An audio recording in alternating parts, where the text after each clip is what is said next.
YSR Congress party జిల్లా అధ్యక్షులు మాజీ మంత్రి కాకాని గోవర్ధన్ రెడ్డి ఆధ్వర్యంలో జిల్లా వ్యవసాయ శాఖ కార్యాలయం ఎదుట వైసీపీ శ్రేణులు నిరసన చేపట్టారు.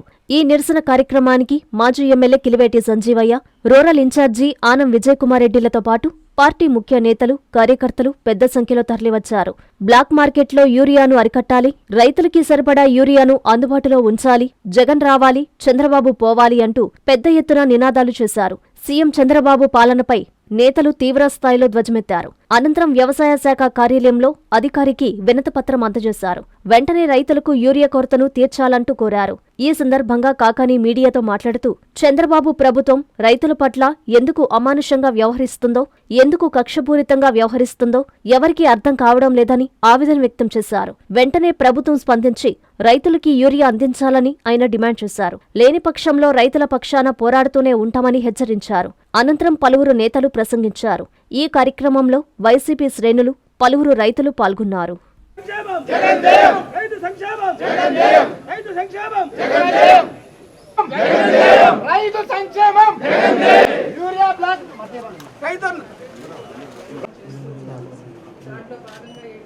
జిల్లాలో రెండవ పంట ఎడగారికి సంబంధించి సాగు ప్రారంభమైంది. వరి నాట్లు కూడా పూర్తయ్యాయి. వాటికి సంబంధించి యూరియా కొరత రైతులను తీవ్రంగా వేధిస్తుంది. చంద్రబాబు నాయుడు ప్రభుత్వం రైతుల పట్ల ఎందుకు అమానుషంగా వ్యవహరిస్తుందో, ఎందుకు కక్ష కడుతుందో, ఎందుకు వాళ్ళ మీద కక్ష సాధింపులకు పాల్పడుతుందో ఎవ్వరికి కూడా అర్థం కావడం లేదు. మీరు చూస్తే ఈ ప్రభుత్వం వచ్చిన తర్వాత రైతు అనుకూల నిర్ణయం ఒక్కటి కూడా తీసుకోకపోగా రైతు వ్యతిరేక నిర్ణయాలు తీసుకుంటూ మొదటి పంట విషయంలోనే నెల్లూరు జిల్లాకు సంబంధించి యూరియాకి కార్డులు ఇచ్చారు. ఎకరాకి 3 బస్తాలు ఇస్తాము, అంతకన్నా ఎక్కువ మీరు వాడడానికి వీలు లేదు అని చెప్పి రైతులకి నిబంధనలు విధించడం జరిగింది, పరిమితులు విధించడం జరిగింది. ఆ 3 కట్టల విషయంలో కూడా మొదటి పంటలో తెలుగుదేశం పార్టీ నాయకులు బలవంతంగా తరలించుకు వెళ్ళి బ్లాక్ మార్కెట్లో అమ్ముకున్నటువంటి పరిస్థితి అయితే రైతుల పాపం 400-500 రూపాయలు వెచ్చించి రెట్టింపు రేట్లకి యూరియాను కొనుగోలు చేయాల్సినటువంటి దౌర్భాగ్యమైనటువంటి పరిస్థితులు ఈ కూటమి పాలనలో జరుగుతున్నాయి. వాటిని మరిచిపోకముందే గతంలో మేము అందరం కలిసి ఇదే ప్రాంగణంలో జేడీ గారి దగ్గరకు వచ్చి వ్యవసాయ శాఖ కార్యాలయానికి వచ్చి జిల్లా వ్యవసాయ శాఖ కార్యాలయానికి యూరియా లేక ఇబ్బందులు పడుతున్నాం, రైతుల బాధలు వర్ణాతీతం, కాబట్టి మీరు సరిచేయండి అని చెప్తే దానికి సంబంధించి ఆ రోజు ఏదో రకరకాలైనటువంటి స్టేట్మెంట్లు ఇచ్చారు. రైతుల పాపం పోరుకుని ఉన్నటువంటి రాష్ట్రాల్లో, ఇతర ప్రాంతాల్లో ఎక్కడో దగ్గర తెచ్చుకొని కొంతమంది తెచ్చుకోలేక నష్టపోయినటువంటి పరిస్థితులు ఉన్నాయి. కొంతమంది బ్లాక్ మార్కెట్లో కొన్నారు. కొన్ని దగ్గరలో అయితే మీరు కాంప్లెక్స్ ఎరువు లేకపోతే గుడికలు లాంటివి కొంటేనే తప్ప మీకు యూరియా ఇవ్వమో అని మాట్లాడినటువంటి సందర్భాలు ఉన్నాయి. అవన్నీ కూడా భరించి రైతుల పాపం తొలి పంట సాగు పూర్తి చేశారు. ఆ రోజే చెప్పాం, రెండో పంటకి సాగు ప్రారంభమవుతుంది, మీరు నీళ్లు ఇస్తున్నారు, ఈ జిల్లాలో ఉండేటువంటి ప్రజాప్రతినిధులు ఊకదంపుడు ఉపన్యాసాలు తప్ప, మీరు నీళ్లు ఇచ్చి చేతులు దులుపుకోవడం తప్ప మీరు రైతులకు సంబంధించి వాళ్ళ ప్రయోజనాల గురించి ఆలోచన చేయడం లేదు. కాబట్టి మీరు ఖచ్చితంగా ఈసారి యూరియాకి సంబంధించి మీ విధానం ఏమిటో చెప్పండి అని చెప్పాం. ఓ సామెత ఉంది, కొండ నాలుగు ముందేస్తే ఊండు నాలుగు ఊడిపోయింది అన్నట్టుగా. ఈరోజు అయ్యా పోయినసారి మీరు యూరియా కార్డులు ఇచ్చి ఇబ్బందులు పడుతున్నారు అంటే ఈసారి కార్డులే లేకుండా ఏకంగా ఒక యాప్ తీసుకొచ్చి ఆ యాప్లో మీరు నమోదు చేసుకుంటేనే మీకు ఇస్తాం. జేడీ గారు స్టేట్మెంట్ ఇచ్చారు, ప్రెస్ మీట్ పెట్టి చెప్పారు, యాప్ విధానంలో కాకుండా నేరుగా ఒక్క బస్తా కూడా ఇవ్వడానికి లేదనేటువంటిది ప్రభుత్వ నిర్ణయం. ఆ నిర్ణయం ప్రకారమే మేము నడుచుకుంటామని చెప్పి ఈరోజు యాప్ తీసుకొచ్చారు. ఆ యాప్లో రైతు వివరాలన్నీ పొందుపరచమన్నారు. ఈరోజు కౌలు రైతులుంటే, కౌలు రైతు ఒరిజినల్ రైతు ఉంటే ఆయన అమెరికాలో ఉంటాడు. అమెరికాలో ఉంటే పాపం కౌలు రైతు ఆయన వివరాలన్నీ కూడా యాప్లో పొందుపరిస్తే ఆయనకున్నటువంటి ఓటీపీ ఏదైతే ఉందో అది నేరుగా ఆయన ఫోన్కు పోతుంది. మనం పంపించినప్పుడు ఇక్కడ పగులు వాళ్ళకి రాత్రి, అందుకని ఆయన చూసుకొని వెంటనే సమాధానం చెప్పలేడు. ఆయన నిద్రలేసిన తర్వాత ఇక్కడ రాత్రి, ఆయన పోగులు ఇక్కడికి రాత్రి అమెరికాలో ఉండే ఆయన దానికి సమాధానం చెప్పాలంటే ఇక్కడ అధికారులు నిద్రపోతుంటారు. మీరు ఓటీపీ ఇచ్చినప్పుడు ఆయన నిద్రపోతుండే, ఆయన నిద్రలేసేటప్పటికి మీరు నిద్రపోతురి. పాప రైతులు నిద్ర లేకుండా నిద్రలేని రాత్రులు గడపతా మాకు ఎప్పుడు యూరియా వస్తుందా అని చెప్పి ఎదురు చూస్తుంటే ఈ విధానాలు ఏవి బాగలేవి, విధానాలు మార్చండి అంటే మొదట ఎకరాకు 1.5 బస్తా, గొడవ చేసిన తర్వాత 2, ఆ తర్వాత 2.5, ఈరోజు ఏడీ గారు చెప్తున్నారు 3 దాకా ఇస్తాము అని రకరకాలైనటువంటి. అంటే గొడవ చేసే కొంది. ఏడీ గారు ఒక మాట చెప్పారు, ఈరోజు చంద్రబాబు చెప్పిన మాట వీళ్ళు చెప్పారు. చంద్రబాబు చెప్పాడు కదా, నేను వరి అన్నం తిన్నాం, వరి తింటే క్యాన్సర్ వస్తుంది, కాబట్టి ఆయన చెప్పాడు మంత్రి, మీకు వరేనా పండించేది, ఇంకేం పంటలు లేవా, వరి పండించబాకండి అని చెప్పాడు.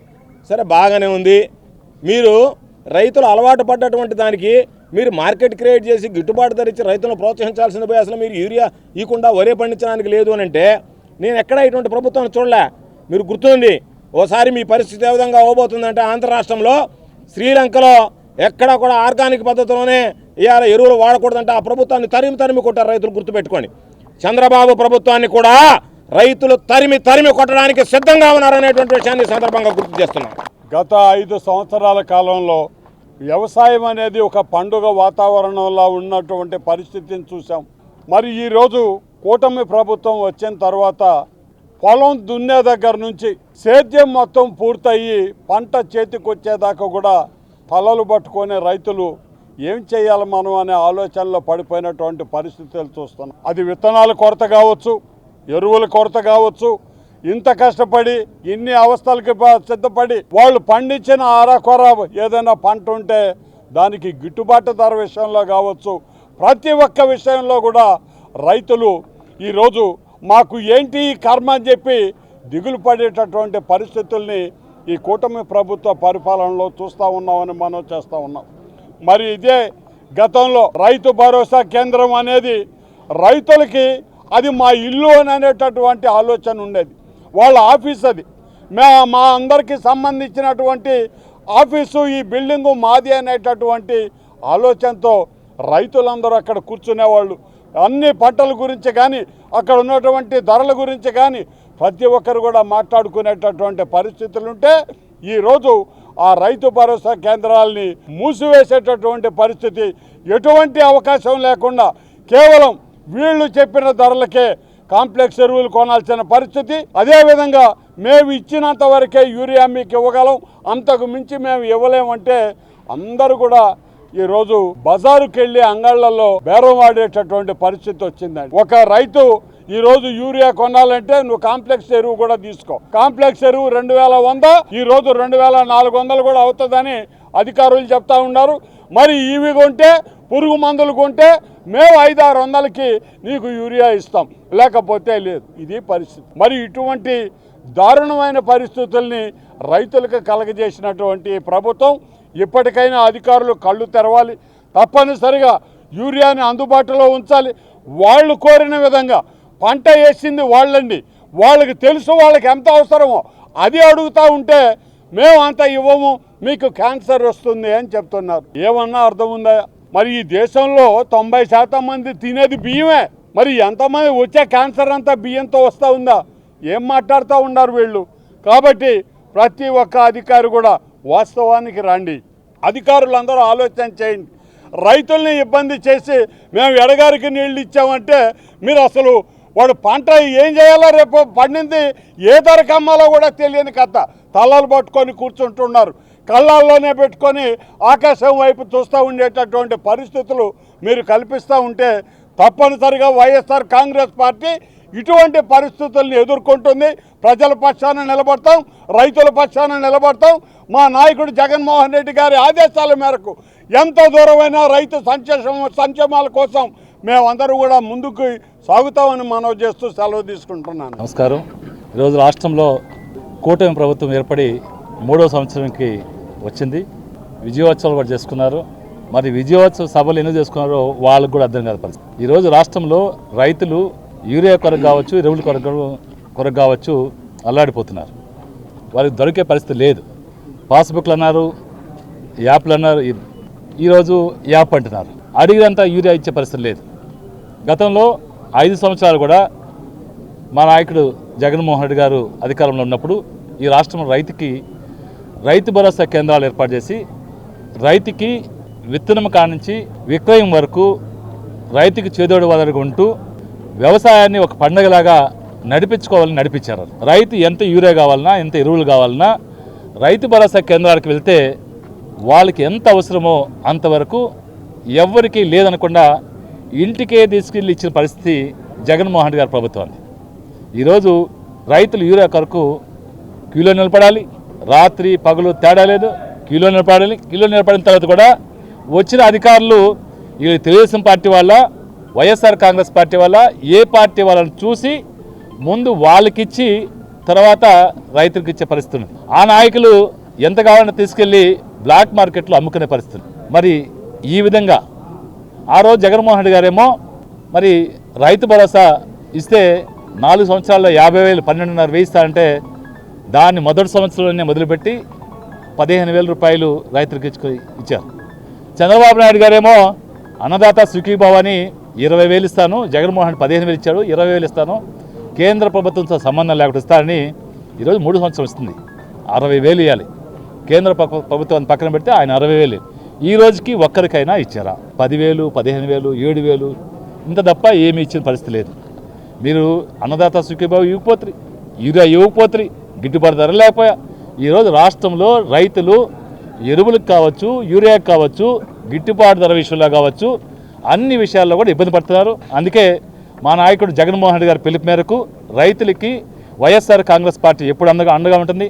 రాష్ట్రంలో జగన్మోహన్ రెడ్డి గారి ఆదేశానుసారం అదేవిధంగా జిల్లాలో గోవర్ధన్ రెడ్డి గారి నాయకత్వంలో ఖచ్చితంగా వైఎస్ఆర్ కాంగ్రెస్ పార్టీ నాయకులు కార్యకర్తలు అందరూ కూడా రైతులకి అండగా నిలబడుతూ ఎప్పుడు ఏ రైతులకి ఇబ్బంది వచ్చినా వాళ్ళకి మేలు జరిగేదానికి, మేలు జరిగించేదానికి అన్ని పోరాటాలు ఇక్కడ జిల్లాలో గోవర్ధన్ రెడ్డి గారి నాయకత్వంలో మేము చేసేదానికి సిద్ధంగా ఉన్నామని చెప్తూ మరి అధికారులు ఇక్కడైనా రైతులను ఇబ్బంది పెట్టకుండా వాళ్ళకి కావాల్సిన యూరియా ఇవ్వాలని మరి డిమాండ్ చేస్తాం. ఈరోజు ధర్నా కార్యక్రమానికి చేసినటువంటి వైఎస్ఆర్ కాంగ్రెస్ పార్టీ కుటుంబ సభ్యులందరికీ, నాయకులకి అందరికీ నమస్కారం. మీడియా మిత్రులకు నమస్కారం. ముఖ్యంగా యూరియా విషయం 2 నిమిషాలు, 2 ముక్కలు. పోయిన క్రాప్ రబీలో కార్డులు ఇచ్చి 3 కట్టలు ఇచ్చారు. ఇప్పుడు ఖరీఫ్ వచ్చేళ్ళకి ఫస్ట్ స్టార్టింగ్లో 67.5 కేజీ ఇస్తూ ఉన్నాడు. 67.5 కేజీ నాలుగు కూడా సాగుతాం. మరి గవర్నమెంట్ ఏ లెక్కలు వేస్తుందో ఏందో కానీ గవర్నమెంట్కి అర్థం కాదు, రైతులకి అధికారులకు అర్థం కాదు. కానీ 67 కేజీలు అనేది కలుపందుకి 4 కేజీ సాలదు. అక్కడెక్కడో వాళ్ళు లెక్కలు చెప్తున్నారు, ఇక్కడ అధికారులు మనకి ఇస్తున్నారు. అమ్మాయి అంతా ఇప్పుడు మళ్ళీ వైఎస్ఆర్ పార్టీ తరఫున గలబా చేసిన తర్వాత ఇప్పుడు 3 కట్టలు ఇస్తామంటున్నారు. ఆ 3 కట్టలైనా కార్డు మీద ఇస్తే రైతు పోయి ఒకసారి తెచ్చుకోవడమో లేదా 2 సార్లు తెచ్చుకోవడమో వాళ్ళు వస్త్రం బట్టి తెచ్చుకుంటారు.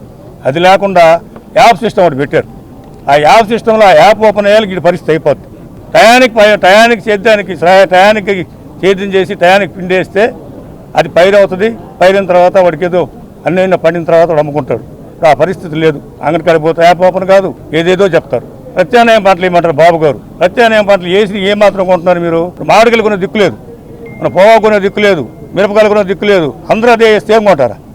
ఏం కొనేదిలే, భావమంతా రైతులు దగా. మళ్ళీ జగన్మోహన్ రెడ్డి గారు వస్తేనే, మన ప్రభుత్వం వస్తేనే మళ్ళీ రైతులంతా బాగుంటారు, సుభిక్షంగా ఉంటారు. జై జగన్. ధన్యవాదాలు. A new dawn rises in Stonehouse Paid, where dreams take flight and learning finds purpose. Born from the vision of our directors to create a stress-free learning environment where every child grows with confidence, joy and curiosity. A strong IIT and NEET foundation with AI, coding and robotics program nurturing innovators for tomorrow. A holistic development with discipline, creativity, leadership, an education that shapes character beyond textbooks, an environment where learning is joyful, teachers are mentors, and every student's journey is stress-free. Viswasai Group of Schools, educating future-ready minds through stress-free education.